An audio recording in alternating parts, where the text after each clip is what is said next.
Hello दोस्तों, welcome to Pratima GS academy. दोस्तों, आज हमारा दूसरा दिन है और हम पहले करंट अफेयर्स लेकर के आए हैं। दोस्तों, भारत की 15वीं राष्ट्रपति बनी हैं द्रौपदी मुर्मू जी। उनके बारे में कुछ बताएंगे और राष्ट्रपति के निर्वाचन की पद्धति के बारे में बताएंगे। दोस्तों, महामहिम राष्ट्रपति द्रौपदी मुर्मू भारत की दूसरी महिला एवं प्रथम आदिवासी महिला राष्ट्रपति बनी हैं। दोस्तों, हमारे देश में 15 राष्ट्रपति हो चुके हैं। ये 15वां चुनाव था राष्ट्रपति का, जिसमें द्रौपदी मुर्मू जी ने चुनाव जीता है और अब उनके नाम के आगे राष्ट्रपति महामहिम लगने लगा। दोस्तों, पहली महिला राष्ट्रपति प्रतिभा देवी सिंह पाटिल बनी थी, लेकिन ये दूसरी महिला है और प्रथम आदिवासी महिला हैं। आदिवासी महिला हैं, ये पहली आदिवासी महिला हैं। प्रश्न ऐसा बन सकता है कि प्रथम आदिवासी महिला राष्ट्रपति का नाम बताइए। तो यहाँ पे कन्फ्यूजन नहीं होना चाहिए। प्रतिभा देवी सिंह पाटिल प्रथम महिला राष्ट्रपति जरूर हैं, लेकिन वो प्रथम आदिवासी महिला नहीं हैं। प्रथम आदिवासी महिला द्रौपदी मुर्मू जी हैं। देश की सबसे कम उम्र की, आज़ादी के बाद भारत में जन्म लेने वाली ये प्रथम राष्ट्रपति हैं। इसीलिए कहा जाता है ये कि सबसे कम उम्र की हैं, जबकि उम्र सबसे कम नहीं है, 64 साल की हैं ये। लेकिन आज़ादी के बाद इनका जन्म 1958 में हुआ था। जन्म 20 जून 1958 को ऊपर बेड़ा, मयूरभंज, उड़ीसा में हुआ था। ऊपर बेड़ा, मयूरभंज जिला, उड़ीसा में हुआ था। इनका विवाह श्यामचंद्र मुर्मू के साथ हुआ था। श्यामचंद्र मुर्मू इनके पति थे, जिनका 2014 में देहांत हो गया। द्रौपदी मुर्मू जी का जो जीवन है बहुत ही संघर्षमय था। इनके 3 संतान थे, जिनमें से 2 की भी मृत्यु हो चुकी है। एक संतान इनकी जीवित है। इन्होंने अपने जीवन को देश के प्रति, आदिवासी समाज के प्रति, भारत देश के प्रति समर्पित कर रखा है। राष्ट्रपति बनने से पहले ये झारखंड की राज्यपाल थीं। साथियों, इनके साथ एक सबसे महत्वपूर्ण न्यूज़ ये है जो एग्जाम में पूछा जा सकता है कि झारखंड की जब राज्यपाल बनी तो झारखंड की प्रथम महिला राज्यपाल भी थी। ये 18 मई 2015 को झारखंड की पहली महिला राज्यपाल बनी थी और 12 जुलाई 2021 तक इनका कार्यकाल था। इनके और राजनीतिक कैरियर रहे हैं। इन्होंने एक वार्ड मेंबर के चुनाव से शुरुआत किया था। आज हिंदुस्तान के प्रथम नागरिक बनने का सौभाग्य प्राप्त हुआ है इन्हें। ये एनडीए समर्थित राष्ट्रपति हैं। एनडीए का मतलब होता है नेशनल डेमोक्रेटिक अलायंस, राष्ट्रीय जनतांत्रिक संघ। जो भाजपा के सहयोगी संगठन हैं उनको मिलाकर के एनडीए कहा जाता है, और जो कांग्रेस के सहयोगी संघ हैं उन्हें मिलाकर के यूपीए कहा जाता है। यूपीए समर्थित इनके विरोध में सिन्हा जी थे, यशवंत सिन्हा, जो चुनाव हार गए हैं। तो हमारी 15वीं राष्ट्रपति के रूप में, 15वीं कार्यकाल के रूप में 15वीं राष्ट्रपति ये बनी हैं। एग्जाम में पूछा जा सकता है। अब एक बात और ध्यान रखिएगा कि इनसे एक पहले 14वीं भी पूछा जा सकता है कि 14वीं राष्ट्रपति कौन थे। तो 14वीं राष्ट्रपति अभी जो कि वर्तमान में हैं भी, महामहिम राष्ट्रपति श्री रामनाथ कोविंद जी हैं। अब देखिए हमारे हिंदुस्तान की विशेषता देखिए, हमारे हिंदुस्तान में जो पीक का पद है, यही महात्मा गांधी जी का हमारे एक सपना था कि जब हिंदुस्तान के सबसे बड़े पद पर हिंदुस्तान के सबसे छोटे तबके का व्यक्ति बैठेगा, उस दिन हमारा लोकतंत्र सफल माना जाएगा। आज वो सफल लोकतंत्र सामने दिख भी रहा है। कोविंद जी एससी थे, शेड्यूल कास्ट के थे, और मुर्मू जी एसटी हैं, शेड्यूल ट्राइब से आती हैं। अगर क्वेश्चन ऐसा आता है कि प्रथम एसटी महिला राष्ट्रपति, तो द्रौपदी मुर्मू जी आएंगी। इसके पहले और राष्ट्रपति हुए हैं जिनमें एससी भी रहे हैं, एसटी भी रहे हैं। आज़ाद भारत के पहली राष्ट्रपति, इसका मतलब ये हुआ कि इनका जन्म स्वतंत्र भारत में हुआ था, यानी 20 जून 1958 को। हिंदुस्तान का सौभाग्य देखिए कि प्रधानमंत्री भी है तो स्वतंत्र भारत का प्रथम प्रधानमंत्री है, राष्ट्रपति हैं तो स्वतंत्र भारत के प्रथम राष्ट्रपति हैं। दोस्तों, इसमें से क्वेश्चन जो बनने वाला है कि भाई हाल ही में द्रौपदी मुर्मू जी राष्ट्रपति का चुनाव जीती हैं, वो कौन से नंबर की राष्ट्रपति हैं? तो 15वें नंबर की राष्ट्रपति हैं। राष्ट्रपति द्रौपदी मुर्मू से पहले किस नंबर के राष्ट्रपति थे? तो 14वें राष्ट्रपति हैं कोविंद जी। पूछा जा सकता है कि प्रथम आदिवासी महिला राष्ट्रपति, तो द्रौपदी मुर्मू जी हैं। क्वेश्चन पूछा जा सकता है कि प्रथम स्वतंत्र भारत के में जन्मी राष्ट्रपति, तो द्रौपदी मुर्मू जी हैं। क्वेश्चन पूछा जा सकता है कि सबसे कम उम्र के राष्ट्रपति, तो श्रीमती द्रौपदी मुर्मू जी हैं। यानी कि द्रौपदी मुर्मू जी का राष्ट्रपति बनना कई अलग प्रकार के प्रश्नों का संग्रह देता है, जो कि आने वाले एग्ज़ाम में, चाहे वो एग्ज़ाम यूपीपीएससी से लेकर के वनडे एग्ज़ाम तक, किसी भी एग्ज़ाम में आने हो, यहाँ से पूछे जा सकते हैं। अब प्रश्न ये उठता है कि राष्ट्रपति का निर्वाचन अगर हुआ है तो जाहिर सी बात है, फिर अगर इनसे ना पूछा जाए तो इसके संवैधानिक जो पहलू हैं वहाँ से क्वेश्चन पूछे जा सकते हैं। तो राष्ट्रपति भारत के संविधान में एक बहुत बड़ा चैप्टर है, जिसको तत्कालिक रूप से यहाँ समझा पाना संभव नहीं होगा। जब भारत के संविधान के सीरीज जो हमने चलाया है, जब उसके बारे में हम जब राष्ट्रपति पे पहुँचेंगे तब विधिवत बताएंगे। लेकिन यहाँ पे उनका निर्वाचन से संबंधित जो संवैधानिक पहलू हैं, मैं उसके बारे में आप लोगों को ज़रूर बताऊँगा। भारत का निर्वाचन भारत के संविधान के अनुच्छेद 54 के तहत होता है। अनुच्छेद 54 में भारत के निर्वाचन के पद्धति जो बताई गई है, उसमें संसद के दोनों सदनों के निर्वाचित सदस्य शामिल होते हैं। ये पॉइंट जो है निर्वाचित होना, ये बहुत ही इम्पॉर्टेंट है। अभी मैं बताता हूँ कि ऐसा क्यों है। दूसरा है कि विधानसभा के निर्वाचित सदस्य, और ये ध्यान रहे कि केंद्र शासित प्रदेश जहाँ विधानसभा है, ये भी इसमें शामिल है।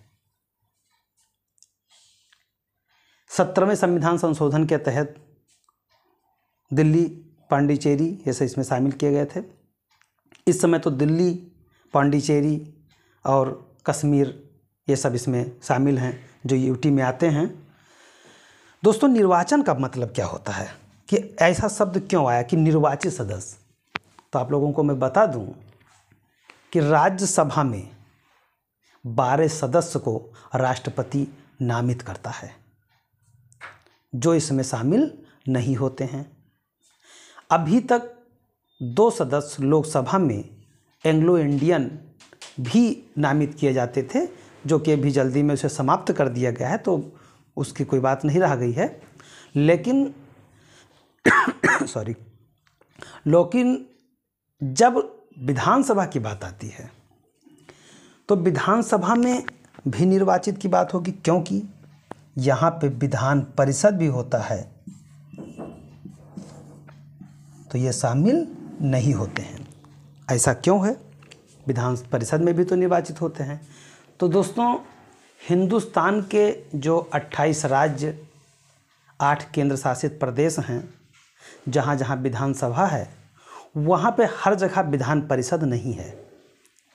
विधान परिषद वैकल्पिक है और राज्य इसके लिए जब चाहे इसको समाप्त करने के लिए सिफारिश कर सकता है संसद को, जब चाहे इसे बनाने के लिए सिफारिश कर सकता है संसद को। विधान परिषद जब इसको इसको यहाँ पे शामिल नहीं किया जाता है। निर्वाचित सदस्य लिए जाते हैं, यानी जो एमपी हैं, मेंबर ऑफ पार्लियामेंट, और MLA, member of legislative assembly, ये लोग मिल करके राष्ट्रपति का निर्वाचन करते हैं। तो दोस्तों, बाकी निर्वाचन पद्धति, पदावधि, राष्ट्रपति के अन्य शक्तियाँ, ये सब पॉलिटी जब कॉन्स्टिट्यूशन पढ़ाया जाएगा तो वहाँ विधिवत बताएंगे। और अगला टॉपिक हम लेने जा रहे हैं। तो दोस्तों, भारत और नामीबिया के बीच में एक समझौता हुआ है, चीता समझौता। अब सुनो, चीता समझौता कैसा होता है?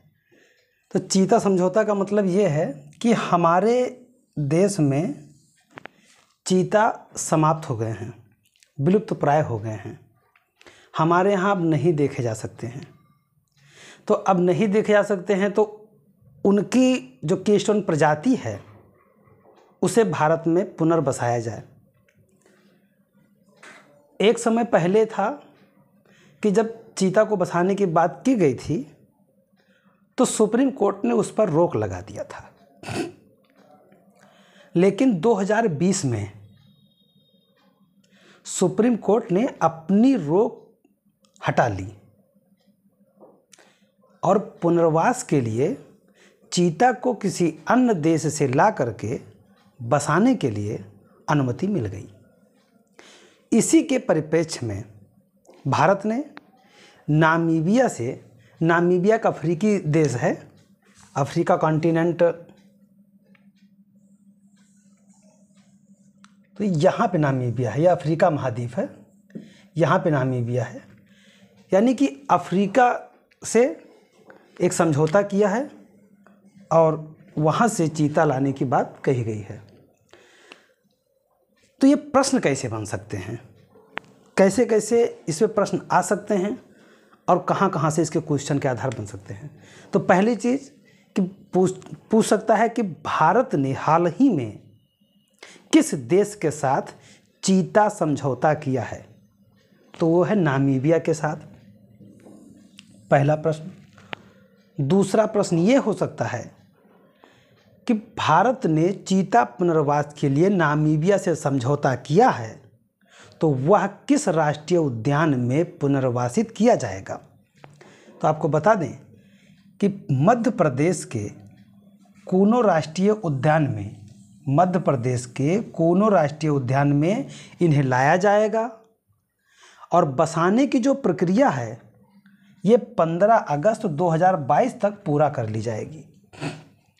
यानी कि जो 15 अगस्त आने वाला है, इस तक 8 चीतों का पहला खेप आएगा, 8 चीतों का पहला खेप आएगा और ये है 15 अगस्त 2022 तक इसकी प्रक्रिया को कंप्लीट कर ली जाएगी, पूरा कर लिया जाएगा।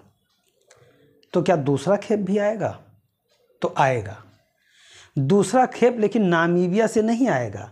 जो अगला 12 चीते का जो खेप आएगा वो दक्षिण अफ्रीका से आएगा। अब दक्षिण अफ्रीका कहाँ है? तो नामीबिया के जस्ट नीचे ये एक दक्षिण अफ्रीका देश है, यहाँ से आएगा, ये भी अफ्रीका महाद्वीप में है। तो 12 चीता और 8 चीता यानी 20 चीता का अभी तत्काल कुछ दिनों में वहाँ पे पुनर्वासित कर दिया जाएगा। तो उसके बाद में विश्व में सबसे ज़्यादा जो चीता हैं वो नामीबिया में ही पाए जाते हैं।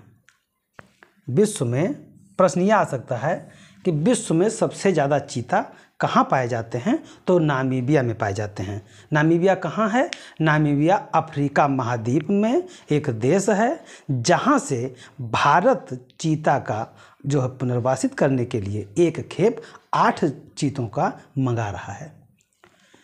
सुप्रीम कोर्ट ने 2020 में जो इसकी रोक को हटाया पुनर्वासन के लिए उन्होंने रोक हटा दिया है और अभी चीता को 1 वर्ष के परीक्षण की अवधि के लिए लाया जा रहा है। देखिए, चीता ऐसा नहीं कि सारे खेप एक साथ आएंगे और बहुत ज़्यादा तादाद में उनको परमानेंट के लिए, अभी वहाँ की क्लाइमेट और हमारे यहाँ की क्लाइमेट में बहुत अंतर है। नामीबिया की जलवायु और हमारे यहाँ की जलवायु में अंतर है, इसलिए अभी ये देखा जा रहा है कि जो 8 चीता आएंगे उनकी अवधि 1 साल के अंतर्गत रखी गई है। अगर उस 1 साल में उनमें कोई परिवर्तन देखा जाता है, उनकी जनसंख्या बढ़ सकती है कि घट सकती है कि क्या हो सकता है, तो उसके बाद में और चीतों का जो है पुनर्वासित करने का कार्य किया जाएगा। अब अगला प्रश्न ये बनता है कि कुनो राष्ट्रीय उद्यान को ही क्यों चुना गया? भाई, भारत में बहुत सारे राष्ट्रीय उद्यान हैं, कई अन्य जगह पे बहुत सारी जो है व्यवस्थाएं हैं, मध्य प्रदेश से ज़्यादा जंगल भी हैं अन्य जगह पे, तो केवल इन्हीं को क्यों चुना गया? तो किसी भी प्रजाति के लिए जलवायु का होना बहुत आवश्यक है, किसी भी प्रजाति के लिए उनके आवास का होना बहुत आवश्यक है, उनके भोजन का होना बहुत आवश्यक है, उनके साथ में किसी भी प्रकार की दैवीय या मानवीय गतिविधियों के साथ उनके नुकसान होने की संभावनाएं कम से कम हो, ऐसे जगह पर लाया जाता है। और चीता के लिए कुनो राष्ट्रीय उद्यान हर तरह से उपयुक्त है। बड़े पैमाने पर इनके लिए शिकार वहाँ पे मौजूद हैं। भाई, चीता क्या खाएगा? मांस खाएगा, छोटे छोटे जानवरों को खाएगा, तो इसके लिए वहाँ पे पर्याप्त शिकार मौजूद हैं। वहाँ पे मानव बस्ती कम से कम है। मानव बस्ती होने से जब चीता अगर मानव बस्तियों में जाता है तो मार दिया जाता है, या किसी अन्य प्रकार से घायल हो जाता है, चोट पहुँचाई जाती है, या शिकार कर लिया जाता है। तो इन सब गतिविधियों से बचने के लिए मानव की बस्ती कम से कम होगी, वो ज़्यादा उपयुक्त होगा। तो वहाँ पे मानव बस्ती कम है, मानव बस्ती नहीं के बराबर है। और सबसे बड़ी चीज़ है कि जहाँ कोई जा रहा है कि वहाँ रहने के लिए उसके पास व्यवस्था है कि नहीं है। तो कुनो राष्ट्रीय उद्यान या कई चीतों को तो बहुत विधिवत तरह से पाल सकता है, लेकिन 36 चीता का आश्रय के रूप में वो सक्षम है। इसलिए कुनो राष्ट्रीय उद्यान में चीता को लाया गया है। भारत चीतों के पुनर्वास के पश्चात कुनो राष्ट्रीय उद्यान विश्व का एकमात्र ऐसा अभ्यारण्य बन जाएगा जहाँ पे बिल्ली प्रजाति के 4 बड़े जो है प्रजातियाँ वहाँ रहती हैं। अभी तक वहाँ पे 3 थीं। कौन कौन थीं?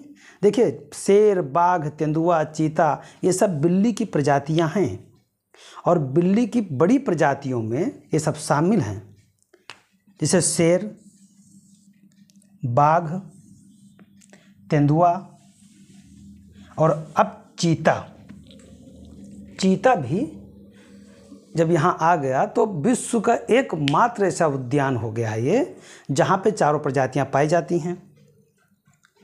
चीता एकमात्र बड़ा मांसाहारी जीव है। देखिए, भारत में कई प्रकार की प्रजातियां हैं बिल्ली की, या अन्य मांसाहारी कई प्रजातियां हैं, जो कुछ या तो अभी विलुप्ति के कगार पे हैं, या वो अलग अलग सूची में हैं। इसके अंतर्राष्ट्रीय एक सूची होता है, ये सब मैं जब आगे बताऊंगा उसमें से मैं इसका डिस्कस करूंगा। तो चीता को भारत में 1952 में विलुप्त प्राय घोषित कर दिया गया था। किसी प्रजाति को विलुप्त प्राय जब घोषित किया जाता है जब वो 50 सालों तक दिखाई न दे। और कोई भी प्रजाति विलुप्तप्राय जब होती है तो उसके प्रमुख कारणों में दो कारण मुख्य होते हैं। पहला कारण कि किसी का घर छीन लो। भाई किसी का घर छीन लोगे तो वो कहाँ जाएगा, कहीं ना कहीं तो जाएगा या तो समाप्त हो जाएगा। तो इनके पुनर्वास की क्षति होती है।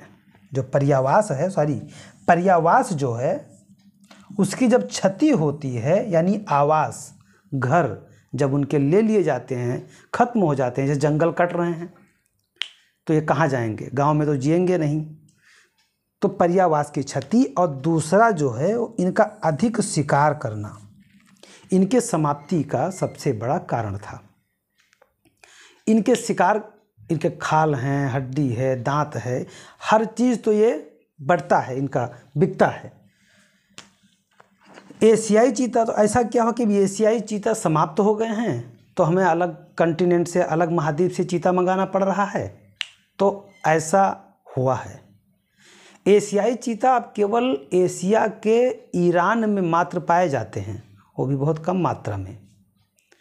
इसलिए अफ्रीका महाद्वीप से चीता मंगाया जा रहा है। और ये ध्यान रहे कि कुनो राष्ट्रीय उद्यान मोस्ट इम्पॉर्टेंट है, मोस्ट इम्पॉर्टेंट। ये क्वेश्चन जरूर आएगा इस बार किसी भी एग्जाम में, कहीं ना कहीं देखने को मिल जाएगा। अब चीता जो लाया जा रहा है उसका महत्व क्या क्या हो सकता है। बाकी और तो कई महत्व हैं, कीस्टोन प्रजाति है तो महत्व तो है, लेकिन क्या इससे स्थानीय लोगों के लिए भी कोई महत्व का चीज़ है? इससे हमारे जो पारिस्थितिक तंत्र है उसका महत्व है। साथियों, भारत का जो खुला वन है और घास भूमि पारितंत्र है उसमें जो आवास इनके समाप्त हो गए थे उनका दोबारा से स्थापित किया जाएगा, पुनर्स्थापना होगा। एक समरी के रूप में आप इसे समझ सकते हैं। ये पॉइंट उन लोगों के लिए है जो मेंस से लिख रहे हैं, बाकी जो मैंने इसके पहले दिया है वो सभी एग्जामों के लिए है और ये यूपीएससी पीएससी वालों के लिए है। बाकी और लोग इसको समझ सकते हैं, सबके लिए है। तो प्रजातियों की जो आनुवांशिक विविधता है उसमें वृद्धि होगी।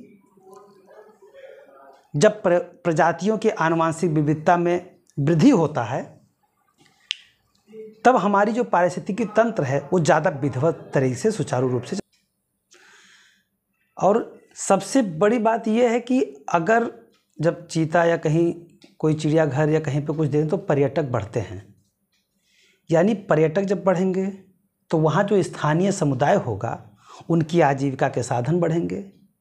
जैसे छोटे होटल खोल लेगा, कोई कुछ कर लेगा, तो ऐसे में एक आय के साधन बढ़ने के भी चांस होते हैं। तो इसके अपने कई अलग अलग महत्व हैं और ओवरऑल कह सकते हो कि पारिस्थितिक तंत्र और आजीविका के निर्वहन में बेहतर तरीके से इसका महत्व है। भारत के निजी क्षेत्र में अफीम बाजार की अनुमति, अभी हाल ही में भारत ने यानी केंद्र सरकार ने अफीम बाजार की अनुमति निजी क्षेत्र के कंपनियों को दे दिया है, निजी क्षेत्र के कंपनियों को।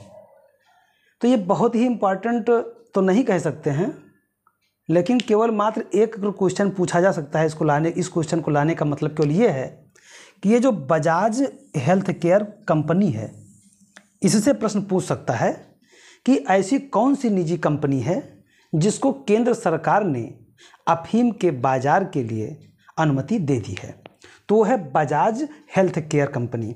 दूसरा प्रश्न ये पूछ सकता है कि अफीम और पोस्ता को नियंत्रित कौन करता है, उसकी खेती को, तो उसको नियंत्रित किया जाता है narcotics drugs and psychotropic act के तहत इसके नियमों को, प्रावधानों को नियंत्रित किया जाता है। भारत सहित 12 देशों में औषधि के अनुमति के रूप में दिया गया है। एक बात ध्यान रहे कि जो बजाज हेल्थ केयर है एक निजी कंपनी है और यह औषधि के लिए सामग्री बनाने की अनुमति दी गई है। इसको नशा के लिए बढ़ावा नहीं दिया था, यह गैर कानूनी है और आगे भी रहेगा, क्योंकि अभी तक जो अफीम है ये नशा हेतु किसी भी प्रकार के उपयोग के लिए यह प्रतिबंधित है। ठीक है। और अफीम एक प्राकृतिक पदार्थ है, पोस्ता और उसके यौगिक से प्राप्त होता है। बस इसमें बहुत ज़्यादा इम्पोर्टेंट नहीं था, जितना था मैंने बता दिया है। अब इसरो ने अभी हाल ही में इसरो ने एक अपने मिशन का जो तिथि समय सीमा जारी किया है उसके बारे में है। आदित्य L1 और चंद्र मिशन, गगनयान, इन सब के बारे में जो इसरो ने बताया है, भारतीय अंतरिक्ष अनुसंधान संगठन, भारतीय अंतरिक्ष अनुसंधान संगठन यानी इसरो,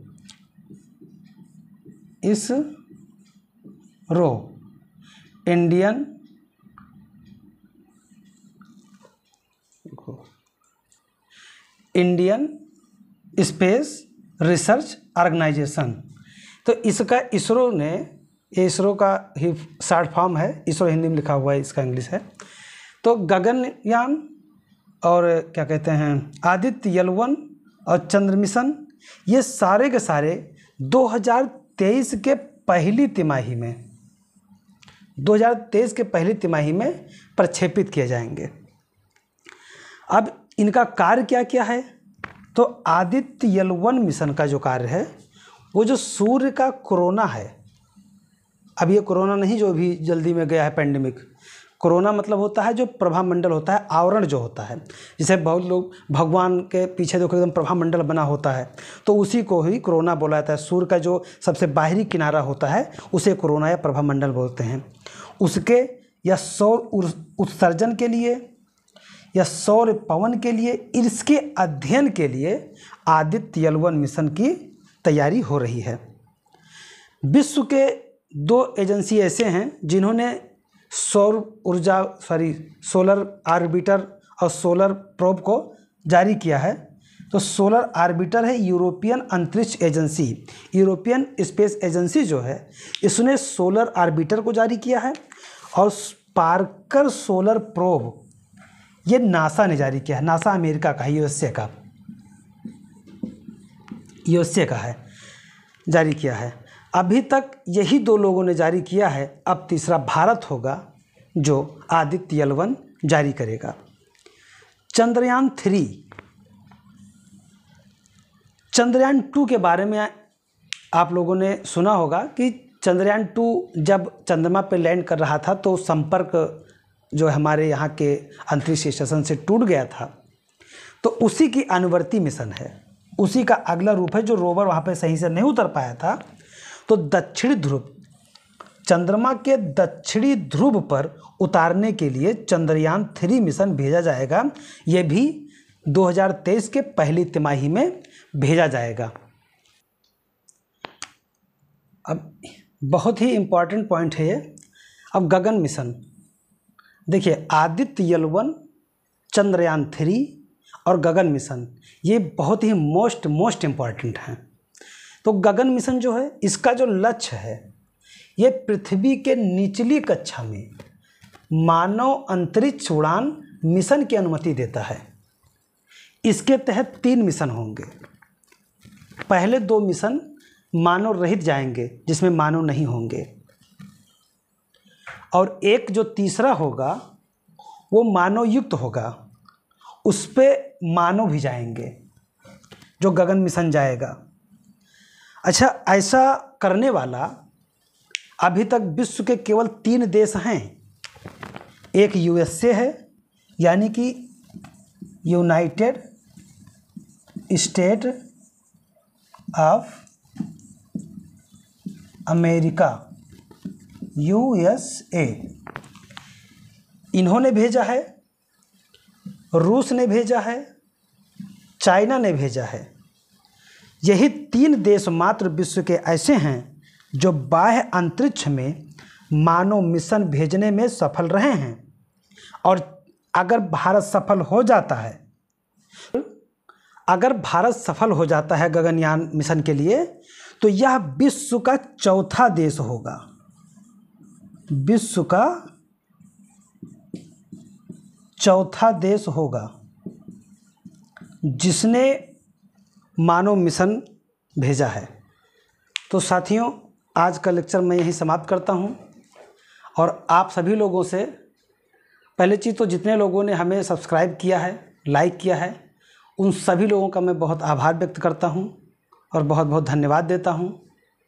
और मैं कहना चाहूँगा कि अगर हमारी वीडियो या हमारे लेक्चर आप लोगों को पसंद आते हों तो ज़्यादा से ज़्यादा लाइक करें, शेयर करें और प्रतिमा GS एकेडमी को सब्सक्राइब करें। जय हिंद, जय भारत दोस्तों।